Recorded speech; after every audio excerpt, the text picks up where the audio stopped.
The rumors are true. We are back. Welcome to Monday Football Monday here on the SB Nation NFL show. A reminder before we get started that this show is brought to you by DraftKings. DraftKings Sportsbook is an official sports betting partner of the NFL. Download the DraftKings Sportsbook app today and use code SBNNFL for a special offer when you sign up. That's code SBNNFL only at DraftKings Sportsbook. The code there uses the term NFL because that's what we like. That's what we talk about is the National Football League. Football with two O's, not the U. Professional football here in America. This is Monday Football Monday on the SB Nation NFL show. As mentioned, you can listen to us wherever you get your podcast, subscribe, leave a rating, write a review. Those things make our hearts soar. You can also watch us on the SB Nation NFL YouTube channel as well as the SB Nation NFL Facebook page. I say us. My name is RJ Ochoa from SB Nation's Blog and the Boys, home of America's team. Our fantastic producer is always on the wickety ones and twos, Rachel Prevet from SB Nation's Bleeding Green Nation, and joining me back in the saddle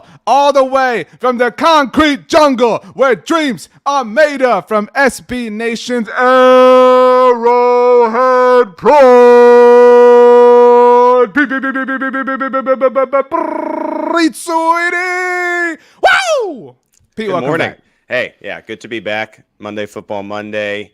I know that training camp month might get a little bit weird here, where I might miss a few more shows. But after that mid-August date, I mean, we're strapping in until February, each and every week, covering all the games of the NFL here. So it should be fun. You say the word August like a native New York. August. You know, like I live in Missouri, right? So when I do visit family, sometimes it starts to creep back in. The accent a little bit because they're nonstop with it, but I'm working through it, and I'm sure that once we get it back here for the next Monday Football Monday, you'll hear it a lot less. So. You know what, Pete? I saw a photo. You visiting family is mentioned. A big shout out to the Sweeney clan. I had a question just about your familial kind of activity, if you didn't mind. Sure. So looked like you guys breaking bread. Yeah. I think you went to a Yankees game. Am I right, or did I see that somewhere?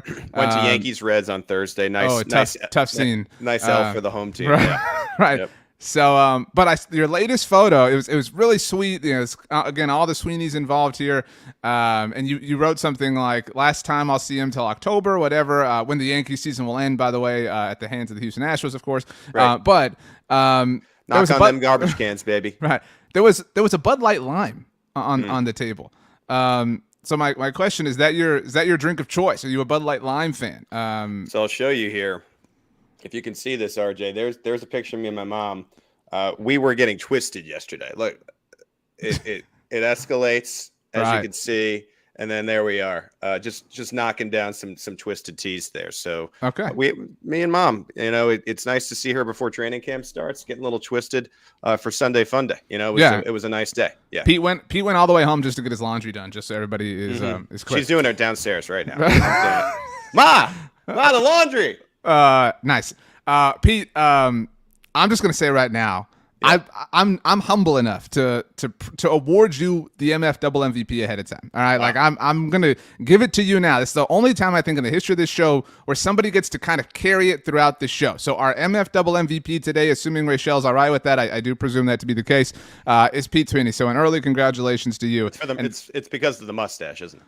I mean, look, the podcast audience can't see this, but holy crap, Pete looks good. I mean, like, let's just call it. Let's just be honest, everybody. Pete looks great. If Pete were to walk on a beach anywhere, any piece of sand on this earth, he would be like a magnet. I mean, it would be like moss to a flame right now. The summer has been kind to Pete and his beautiful glow. Yeah, no, I do have some darker skin, and the mustache was actually a mistake. I had made a shaving mistake, but it's been a happy mistake. I've been kind of happy with the way it looks. Happy for all of us. The whole world has benefited. But so look, we can tell people how the sausage is made. Generally, I'm like, hey, let's talk about this. Let's do this. Pete has no input whatsoever. Pete's just here for the good looks and the good times and the twisted teeth. Show obviously. Up and go. Right? I don't stretch. I don't need to stretch. Let's show up and play. I hit a wall. I had no idea what to talk about. And early Monday morning said, hey, guys, I got nothing. I got absolutely nothing. And Pete came in like the hero he is. we put up the bat signal, and Pete Sweeney showed up and saved Gotham, where he is currently posted up. So, Pete Sweeney, what are we talking about today? Set the stage for us, por favor. Yeah, I would be remiss not to include, I mean, and you're an influence too. We went to see them in Miami, but around the NFL for years has talked about these like training camp cliche headlines. So I figured we could put our own spin on it. Everyone knows those type of cliches we're talking about. I'll give you an example right now. X player is in the best shape of their life, but we're going to add something to it in the sense of, okay, let's name a few people or teams or coaches that might fit some of these cliches as we get ready for training camp loading up here. This is crazy. I mean, we're at least in Kansas City. I'm flying back on Wednesday. The Chiefs will be reporting on Friday. This is really like that last week of nothing going on. I think you're going to start to really get some tangible news. So this is our stab at some of the headlines that you might see coming up in the next few weeks. And we're going to name some players to connect them with. All right. Do you want me to go first? I'm ready. I have nothing prepared. Pete has 7 examples, just so we're all clear and aware. Go ahead. Okay. So my first one, I'll give you the example of the player, but it is a general trope, archetype, whatever. Young quarterback, maybe entering year 2 or 3, has to be kind of around that window, is seeing things differently, seeing the whole field now. The game has slowed down for him. Yeah. And that is, I'm not going Trevor Lawrence. I do think that is possible. Zach Wilson. He's been in the news. We all know, around Pete's neck of the woods where he's currently at again. Zach Wilson is going to be seeing things differently. The game has slowed. He's understanding the NFL. It took him a year of compartmentalization. Zach Wilson is understanding the NFL game now, is what we're going to be getting out of, is it Florham Park? Whatever. Out of New Jersey. Mm-hmm. East Rutherford. I think you could also probably make a case for Fields in Chicago. Good point. Literally seeing the whole field differently. Right. Yeah. Mm-hmm. No, that one feels like, okay, they got the Fields. His last name is Fields, not Fields, Pete. Mm-hmm. Yeah. Mm-hmm. Fields and Fields. Like, we're definitely going to see some of that out of the Chicago camp. And he needs, I don't think Wilson has some time here because the Jets obviously took the high pick with him. Fields, the old regime, was more into him, and it does seem like they're rebuilding. So he really needs to be good this year. That headline kind of needs to come true for Fields. Do you think Zach Wilson is the heaviest candidate? I say heaviest. He actually did bulk up, but like the most likely candidate to get the quarterback in year 2 narrative push. I think, because I don't think people are trying to push the Trevor Lawrence thing. I think Zach Wilson's curried a lot of favor with people as of late, and I think he plays in New York. I mean, people are trying to will that into existence. I think Trevor Lawrence is going to get a little bit of that, but it to me is a different story with Lawrence. Everyone simply wrote off the first year like it never existed because of that Urban Meyer disaster. And so there's just a little bit of a different spin on it. But yeah, no, I think it's more of the Wilson the game is slowing down for him, whereas Lawrence is last year technically didn't happen. So let's see how he does. And our first real look at Trevor Lawrence. Yeah, Trevor's getting he's technically a rookie. That's right. the and that is another one. That's happening for Lawrence and for Trey Lance. Well, this is really his rookie season. If you're being fair, this is just like Patrick Mahomes in 2018 kind of stuff. Yeah, okay, sure. So you had the full list prepared. So give us your favorite one. Yeah, I'm going to stick with Wilson because I had him down for another one, and I have a couple other examples. But player X changed his diet to become more slender, more bulked up. So we've already heard about Wilson bulking up. A teammate of his, Mekhi Becton, may have that story on the other side of he did this 30-day keto diet to slim down. I know there had been some thought that he was maybe eating himself out of the NFL. And then I had other ones that I'm just taking a dart at, where maybe in Atlanta it's Mariota.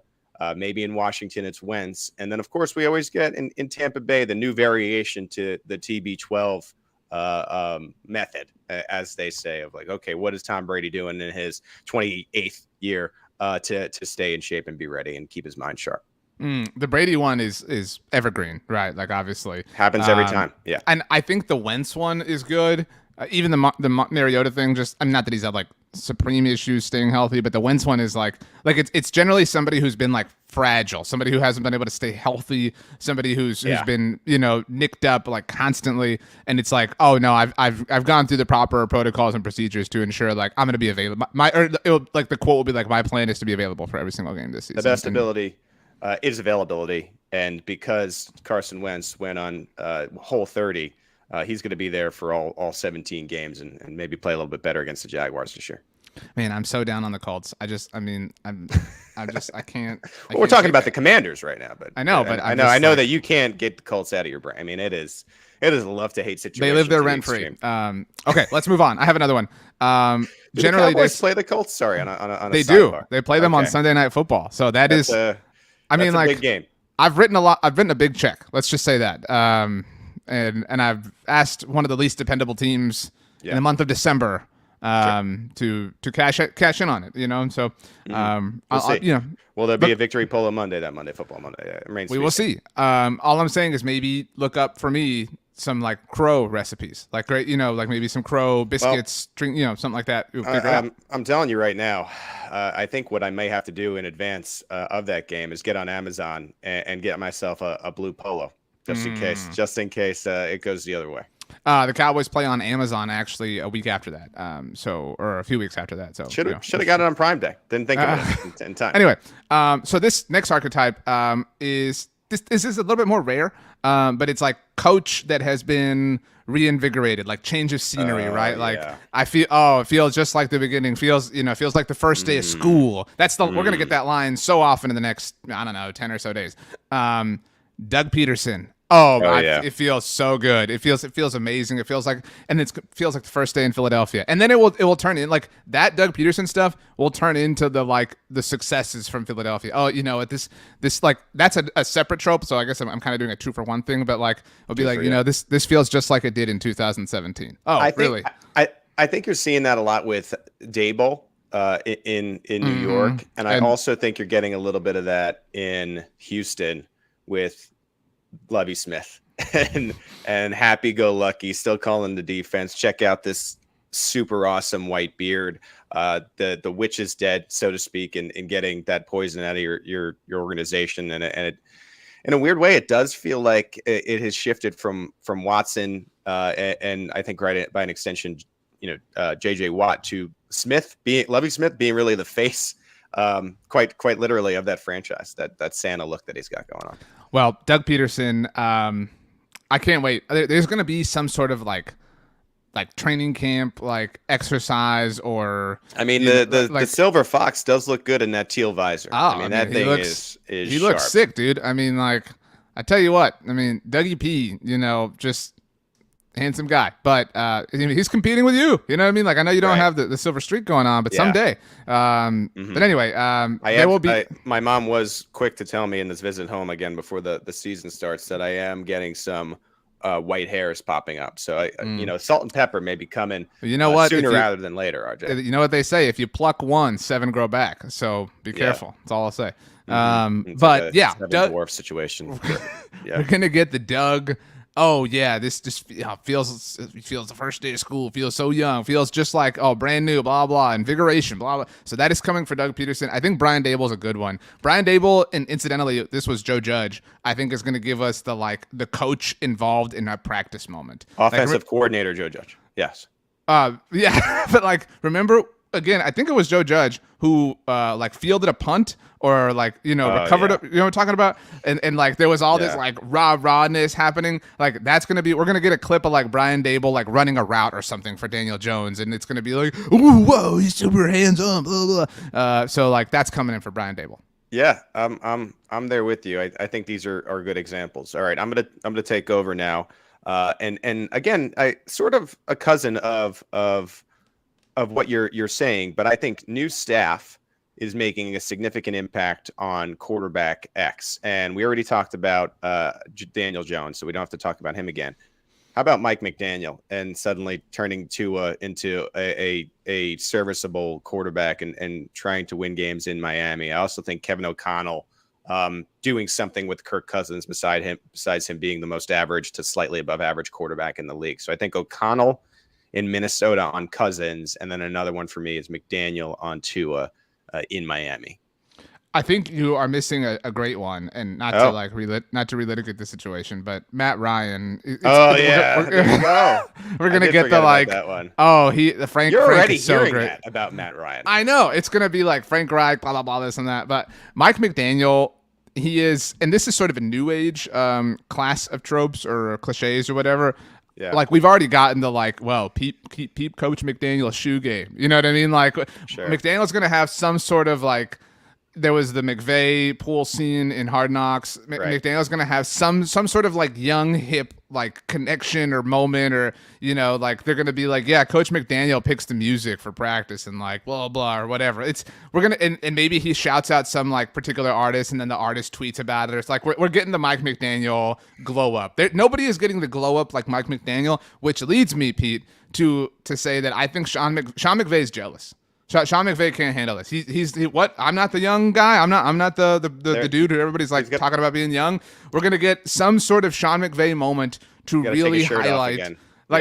Sean McVay is gonna do something to reabsorb all of the attention. That is my. It's not really a trope. That's like, again, you could say this as a cliche. Like Sean McVay in 5-6 years has become a cliche by himself. He's a new brand of cliche. I think the Rams and their championship celebration have a little of the Washington Capitol celebration. It just seems like this celebration has never ended. Like, I don't know. I hate to say this for Rams fans. It just seems like the Rams are such a team that has no chance of repeating because they're just so into the fact that they won last year. And I when I think about McVay, I just think about them chanting and partying. And again, like Ovechkin did for Washington. Remember, it seemed like he was drunk for a month straight after winning the Stanley Cup, and Washington really hasn't sniffed it again. So I see a little bit of that in the LA Rams Super Bowl for sure. So what I would posit to you, actually last week, Michael Peterson and I, this 2 weeks in a row, I've done no work to prep for the show. It was Michael's idea. I know you listened. I know you listened, Pete, definitely. I was supercharged to listen to that version of the show.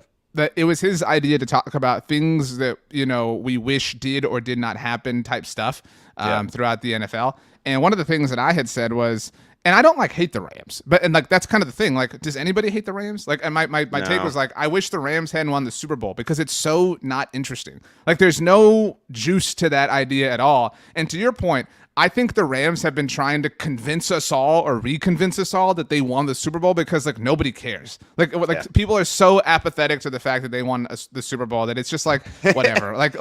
They're like, no, we did it. Like, we remember we won and we had the parade and we were chanting and we were drunk. It's just okay. I mean, again, it's just really. Stafford made an appearance also. See, there's this whole class of cliches that are coming with the Rams specifically. The MLB All-Star Game is tomorrow. Guarantee you we get there will be a prominent Ram present at the All-Star Game at Dodger Stadium, whether it's McVay, and then they'll be oh yeah, we're hoping to have another great season here in LA. This is the city of championships. Well, it's whatever. When the All-Star Game is in a certain city, they'll have these slow motion clips of things that happen in the city. So, I think you're going to see some of those clips from the Rams parade, and who knows if the Lombardi Trophy will be on hand. I think that's a good point by you.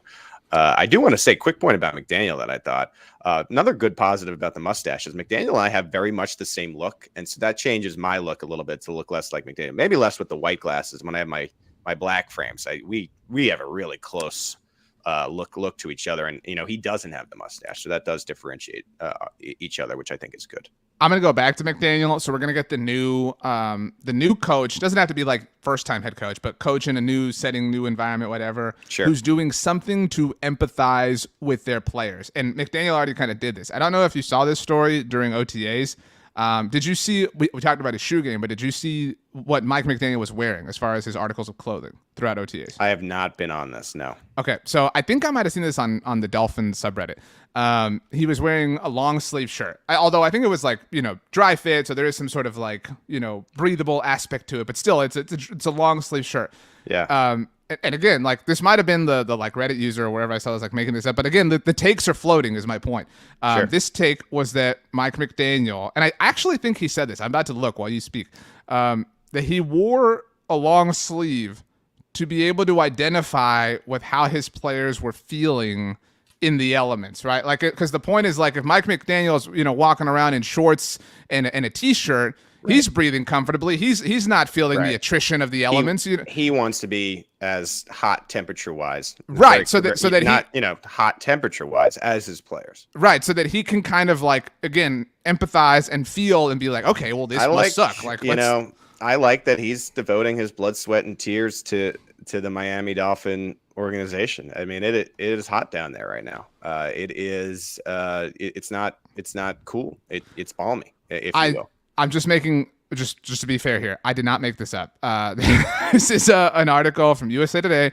It is titled, Pete, "Why Dolphins coach Mike McDaniel is wearing a sweatshirt during practices in Florida Heat." And his quote was, "Honestly, it's the best way that I can keep in tune to what the players are going through because I'm not sprinting around. Right. At least I have an idea of how hot it is. Otherwise, you'll lose sight of that, and then you'll be doing too many reps, causing soft tissue injuries, and all that nonsense." Is this like, again? So my point is, like, we're gonna get this, like, some sort of, like, I'm wearing a helmet in practice so that I can know what it's like to look out through the face mask, because my players are having to do it too. We haven't seen it yet, but I could also see that playing into McDaniels in Vegas, doing something to the extent of, I'm changing the game here. Daddy isn't here anymore. He's in New England. I'm doing things my way now. And part of that is wearing a Raiders shirt that has a midriff. Like, you can see maybe like a little bit of a belly button action. Maybe he goes like full opposite of Belichick and only wears the sleeves. You know what I'm saying? Like, he rips the sleeves off of something and only wears them. Like a pseudo muscle shirt. So the opposite of a muscle shirt. He looks to be in pretty good shape. I mean, I don't really know what McDaniel's physique looks like, but he might be able to pull something like that off for sure. He looks swole, definitely. Okay. I feel like I had a really good one, but if you want to go next, you can. So All right. So I really teased it at the beginning, right, to explain how to do this exercise. And I have a couple for best shape of their life. First, starting in New Orleans. I think you're going to get a little bit of that from Jarvis Landry and Tyrann Mathieu, who are what a great call. Both like late in the game of signees, sort of disrespected. You know that they're going to be showing up hungry and in the best shape of their life. I also pulled up Philadelphia's James Bradbury, again, a little bit disrespected when it came to his availability in the market there.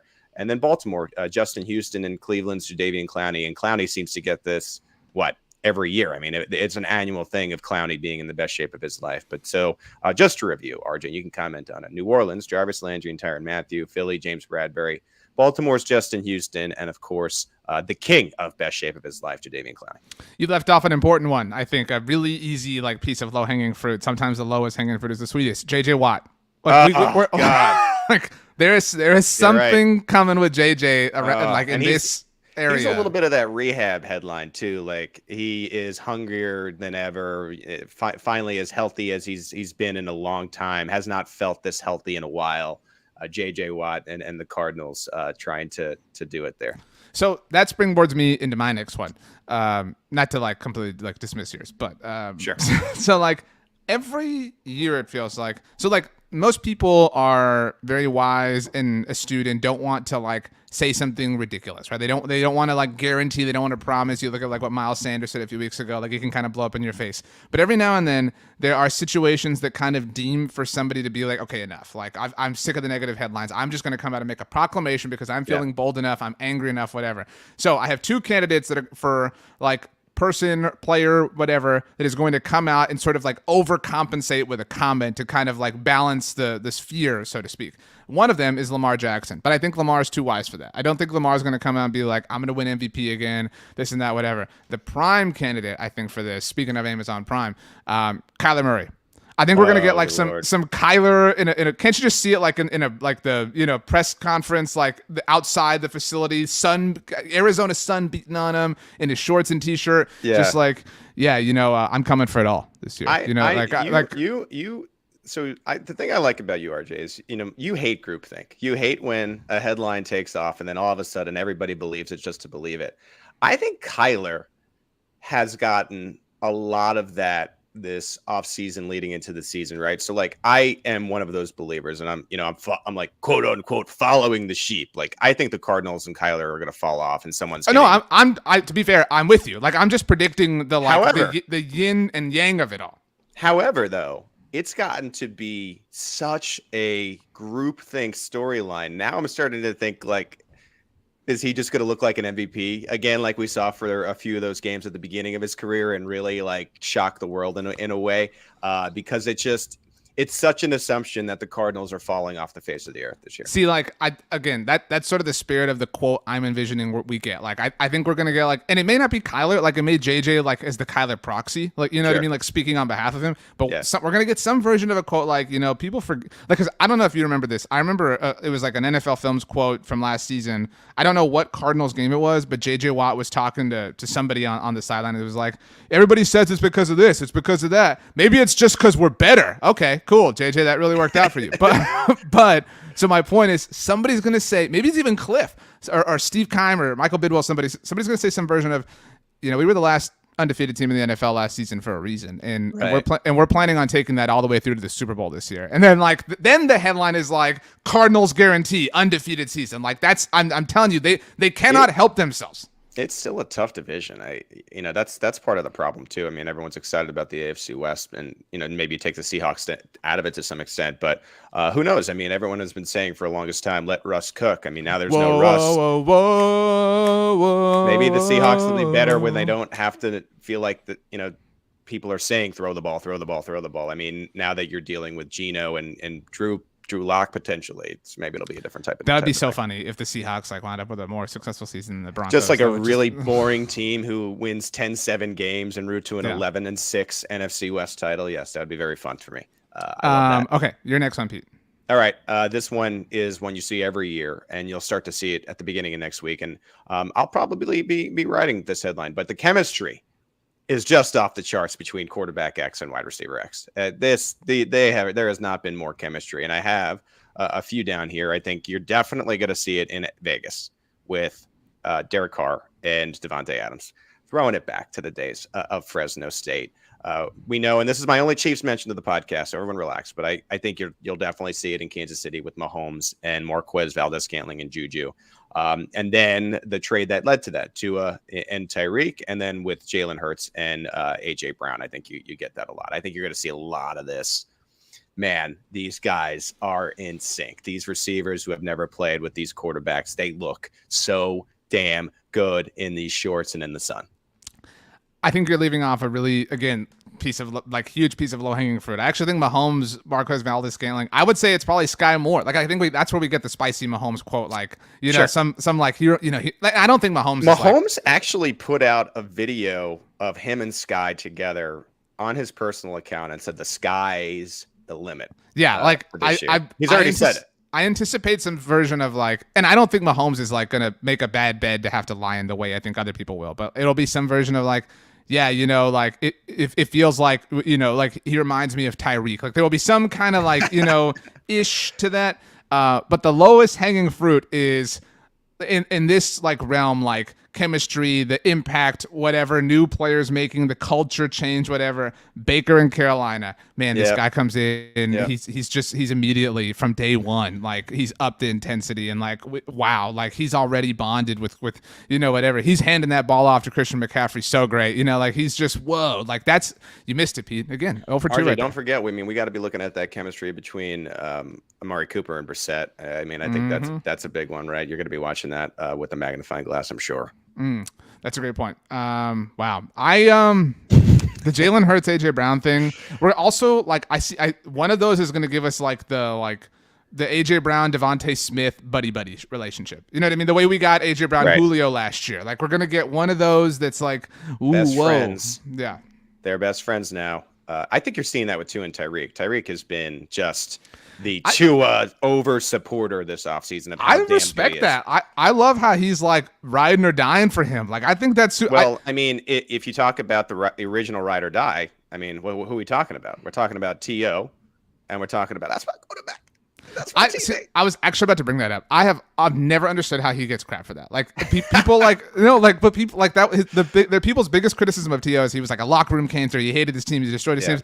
He literally wept in the name of defending his quarterback. He gets no credit for that whatsoever. It's stupid of me. No. Great moment in NFL history. I loved it. Wow. Okay. Let's see here. We have talked about cliches and tropes and things like this, and we have not mentioned Russell Wilson. I do have Russell Wilson down here for one.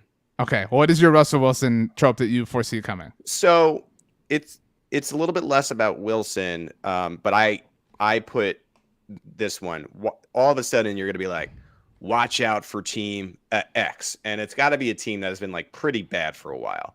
And so to me, I have 4 teams down. You mentioned one sort of with the Carolina Panthers. So I think Baker is going to propel the Panthers back into this, like, could come out of the woodwork conversation. I have the Detroit Lions. Detroit Lions have been getting some sneaky love this offseason. Like they're gonna emerge. But I also have the New York Jets, and we've already talked about the other Wilson. But the Denver Broncos are going to be, for years and years and years. To me, the AFC West hot pick has been the LA Chargers. I think after that coin toss stuff and Justin Herbert not really been able to get it done, where the Raiders go to the playoffs, they don't. I think the Chargers are not going to be the hot pick this year. I think it's going to be, now that Denver finally has Russ there, they are going to win the AFC West. I think they're going to be this ultimate dark horse pick. Dark horse. Right. Yeah. Also a great song by Katy Perry. Dark horse. Broncos country, let's ride. And I think that I think they're going to be the hot pick to come out of the woodwork. So this is what I envision for Russell. I don't know what year this was. I think it was 2013, but I remember reading a story or reading a tweet that at a Chicago Bears practice that was open to the public, that Brandon Marshall, then obviously a receiver for the Broncos, took the microphone, and the exact quote was like that he quietly said, he hushed the whole crowd and said, Super Bowl, and that the crowd was like, "Wah!" Whatever, and then obviously it blew up in their faces. That's gonna be like the moment for Russ. Like he's gonna take the mic at like an open practice to be like, there was a Jalen Ramsey when the Jaguars were playing the Patriots in the AFC title game. Jalen Ramsey did something similar as well. Like, can you not see like Russ being like, I know I've played in a Super Bowl that featured the Broncos before, and we don't have to talk about that. I'm envisioning the same thing this year, and I'm gonna win this one too. Broncos country, let's ride. And then Sierra and I are gonna have more babies because that's what he wants. There's got to be also maybe it's an AFC West quarterback thing. Like there's always got to be one who has like just a litter of children. The underlying the AFC West quarterbacks do have a lot of kids at this point, but there does have to be an underlying theme of sex appeal when it comes to Russ as well, which is why you have heard the Broncos country, let's ride, but there's also like the sexy version of it, which is Broncos country, let's ride. Right? Again, the podcast audience can't see you, but Pete saying that with his shirt unbuttoned halfway, I mean, really just hit differently. Well, now Ray Shell knows which clip to cut for us. It's post on social media later. Wow. Okay. We also have to get like the reclamation project line about somebody. Sure. And there's I don't think he gets like, you can call it criticized, but I don't think he gets like highlighted for this enough. Ron Rivera is such an author of cliche lines. Like he really is. Like he will drop cliches left and right. Can you not envision Ron Rivera being like, this is the guy. I mean, 2017. I mean, he looks like he looks like an MVP right now, Carson Wentz. Whoa. I mean, I'm really grateful we traded for him. Like, whoa. Like Ron Rivera is going to give us a Wentz line. Absolutely. He's Riverboat Ron for a reason. By the way, I didn't realize Bear happens to be such a Rivera guy. He knows that I'm anti-Rivera, so he's got my back. Does Bear know that he's in a Cowboys household, or is he ruling with the Commanders? I think that. Well, his name is Bear. That's sort of his two team, by nature. So he's got a second team. Upset about a lot of things. Is your second team? By the way, I haven't checked in on this in a while. Is your second team still the Buffalo Bills, or have you now moved on? You know what, Pete? It's interesting that you bring this up. I'm open for business when it comes to a second team. So I said on the episode with Michael last week. Should we each pick a second team? Yes. This year?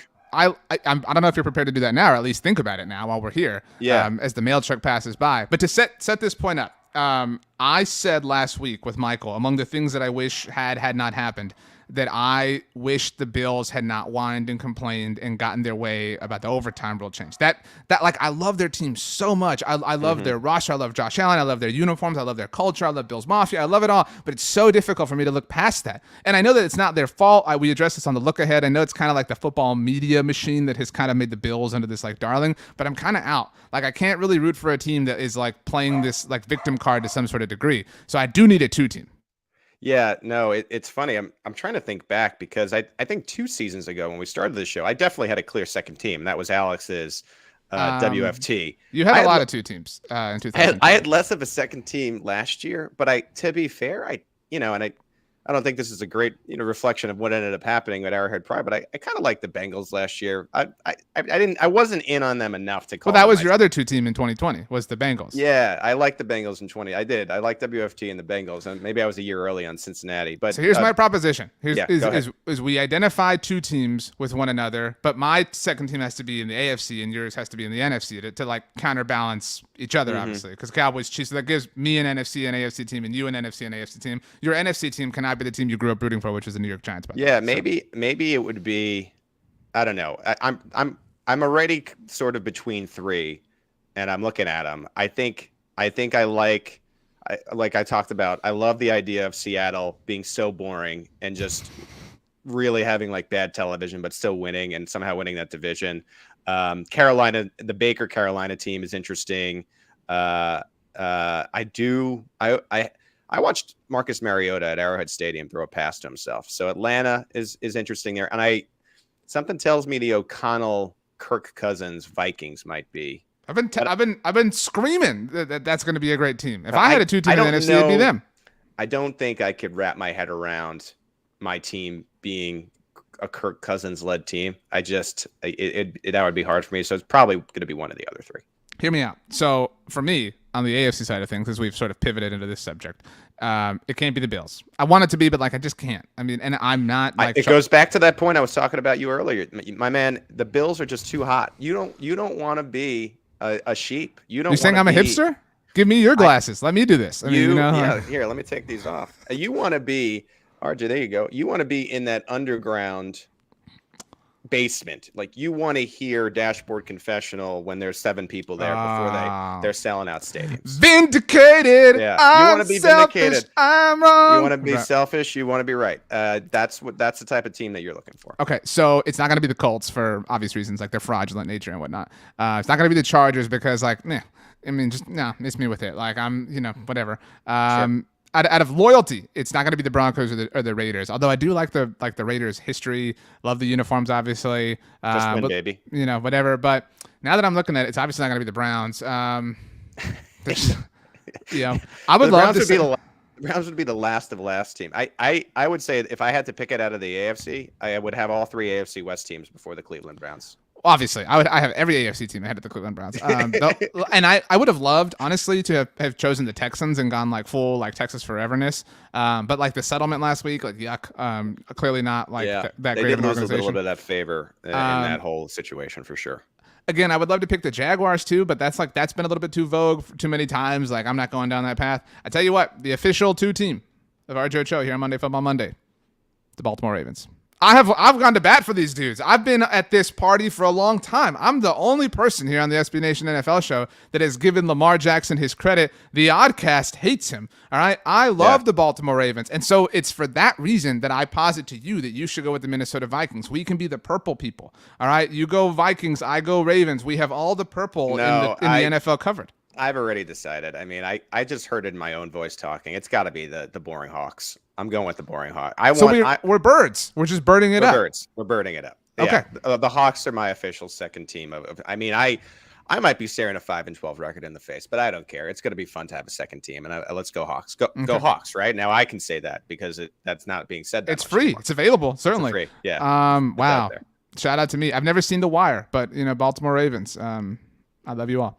Well, I hope there's no plates in my future in any capacity, as you know, even though they are your second team. Okay, so to kind of stick with this subject to wrap up, last kind of cliche, trope, whatever, who are going to be the like trendiest, cliche-iest, tropiest picks to win the Super Bowl or to appear in the Super Bowl, excuse me. I know that we're still a little bit away from that. Like that's not like kind of a training camp. That's more of a week 1 thing. Yeah. But it's going to be Bills, Rams, Bills, Bucks. That's going to be the hottest Super Bowl prediction, I think. Or Bills, right. Packers. Sorry. I'll throw that one. Yeah. I think you're right. And I continue to really just criticize the entire public on the just lack of respect for the Bengals and the Kansas City Chiefs. And my Baltimore Ravens. and your Baltimore Ravens, because the Bills are going to be the pick. I mean, like, when they make those articles on all these sites, and I'm sure we're going to do it as well. So I'm not just excluding SB Nation and Box, but where there's all the logos. How many Bills logos are they're going to be? It's going to be just chock full of Bills logos. It's going to be even hard to see the other logos. There's going to be so much blue and red. So I agree with you there. I don't know how sexy a pick the Rams are going to be to repeat. I'll be honest with you. I think you could see a mix of different teams out of the NFC. Rams will be in the mix, but I also think you'll get the Bucks and the Packers. And you always do see, and this is to the credit of the organization and being America's team, there's always some people out there that want the spicy pick of the Dallas Cowboys. You always see that in the mix, and it just never comes to fruition. Sorry, RJ. So yeah, I think it's Bills, and then that mix of the three teams you mentioned. It's funny. Bucks, Rams, and Green Bay. Yeah, it's funny given that the AFC is the conference with all the contenders, right? But like that will be, to your point, like when there is the graphics of like Super Bowl picks, that will be the more common agreement. I think we guarantee will be on the AFC side, and it will be Buffalo. It's going to be Buffalo. I mean, I think most I go as far as to say about 80% of analysts will be picking the Bills. Wow, interesting. Okay, yeah. Well, last trope before we have Rachel. I gave you the MFW MVP, but if she wants to, change it up, it's up to her. Like trope cliche, all those Ron Rivera points coming on the way. Yeah. And we've already kind of heard this to a degree, but the Arizona Cardinals are going to somebody affiliated with the Cardinals. This will be JJ Watt will be like, well, the Bucks won the Super Bowl in their stadium 2 years ago, and the Rams won the Super Bowl in their stadium last year. So we're trying to make it 3 in a row. Like that. That's the JJ Watt quote that's coming down the pipeline, baby. Yeah. Well, if you go by the trend of these good veteran players who have a rich history going to new teams and winning the Super Bowl, like we saw in Tampa, like we saw in LA, then Indy is taking this championship home this year. Matt Ryan, for the 3rd year in a row, a veteran quarterback, really reinventing himself and bringing his new team to the promised land. So, it's not applicable to Russell Wilson. It's only applicable to Matt Ryan. Yeah, just Matt Ryan. Yep. Okay. Interesting. Rachel, if you can come in and first of all, tell us how you feel about me picking the Baltimore Ravens as my 2 team. And second of all, let us know who your 2 team is. It cannot be the Philadelphia Eagles. And 3, who today's MFW MVP is. Rachel has to go to the AFC too, right? Oh, no. No, I think she has to go to the NFC. Or right. Rachel can do whatever she wants. NFC, but not the Eagles. Right. So, right. Rachel, we're ready for you to grace us with your presence and let us know your decisions on all of these things as soon as you're ready. Yeah. I think she's getting some breakfast. Hey guys, there we go. First of all, I have to say, RJ, you have to watch The Wire, one of the greatest shows. Yeah, what are you doing? I'm Mr. Pop Culture, and it's a big gap in my knowledge. I will say that. So. You gotta watch it. And in that spirit, and before we talk about the MFW MVP, in the future, RJ, if you come at the King, just don't miss. All right. Oh. Thank you, Pete, for using one of the most quotable lines of all time that everybody knows is from The Wire. But thank you for that. Awesome. No problem. What am I supposed to be doing again? You have to let us know what you think about me picking the Baltimore Ravens as my 2 team. Okay. What about the Hawks? Go Hawks. I like the Ravens better, but go Birds. There you go. Go Birds. Yeah, we're all Birds. And I don't know if that influences your decision. You have to pick you have to pick a 2-team yourself. It's an NFC. What's that? You talk about The Wire. From the NFC. I'm gonna open up my notebook and say, if I'm a bird, you're a bird, RJ. How about that? Okay, that's fair. So yeah, then we're all Birds. We are real. But so you have to pick, because your favorite team is the Baltimore Ravens, Rachel. But you have to pick a 2-team, and it can't be the Eagles, who we all know that it can't be the Eagles. So it has to be an NFC team. I think the Falcons or the Cardinals are technically your birded options if you want to stick with the bird theme. But you definitely can pick whatever NFC team you want to be your 2-team this year. I'm gonna go with Tampa Bay. Nice. I think that's fair. Can never go wrong with the GOAT. You ruined the bird thing, but that's cool. It's up to you. Yeah, I don't want to go with the Cardinals. No. Well, the Falcons would have been cool. I mean, no, I wouldn't go with the Falcons either. Awesome colors, at least. Yeah. And look. Sometimes you pick the greatest player of all time. I get it. There you go. Easy. That was an easy pick. Yeah. Okay. Now, final thoughts. Again, Pete was crowned MFW MVP, but maybe that was premature. Maybe you disagree. Like, who should win the award in your humble opinion? It's only right to give it to Pete. Very impressive. He held it down. I'm very proud. The mustache as well. Yes, the mustache. Yeah. Wow. Pete, do you have any words? I haven't won one in a long time, Rachel. This is starting to upset me. I just have to say, my hit rate on winning the double MFM double P is very strong. I could go back to a lot of shows and you talk about 80% of the CBS and ESPN, Yahoo analysts picking the Bills. I think I've knocked down 80% of the MVPs that I've been eligible for, which is just an incredible record, especially for an award that you created. I mean, this is not all that does Green Jacket of the Week. This is not. Whatever. All that does when you put it that way, Pete, is remind us that you have been absent for a lot of shows. So that's all that. That's all. I'll tell you one thing. That really does. And with the All-Star game coming up, you are due. So just keep your head up, and maybe at some point here you'll take one down. I appreciate that. Rachel, the final 400 words belong to you, and then we leave. Make them great. You're today's MFW MVP. I will not say 400 words, but cheesecake from TGI Fridays is the best. You know what? Oh yeah, Pete. I tried cheesecake for the first time in my life on Friday night. Nice. I had a little tartufo the other night. What? Mm-hmm. What'd you say? say? Can tell us what that is? Or? Yeah, it's like a ball of ice. It was great. Neapolitan ice cream. You dunk it in chocolate. Got it at Jimmy Hayes. You dunk the Neapolitan ice cream in chocolate? Yeah, and that thing comes out and it's frozen. It's like a frozen bocce ball. Cut that thing open, maybe a little raspberry sauce. Jimmy Hayes. But if it's dunked in chocolate, then it's not Neapolitan Bring your wallet. anymore. It is an expensive restaurant. It is not a cheap one. Shout out to the parents for taking me out. How can it be Neapolitan if it's dunked in chocolate? It's no longer Neapolitan. You know what? We'll have to save that for the ice cream podcast. But I appreciate your guys' time today. Rachel, as we leave, your favorite flavor of ice cream. Cookies and cream. Well done. We were looking for Rocky Road, though.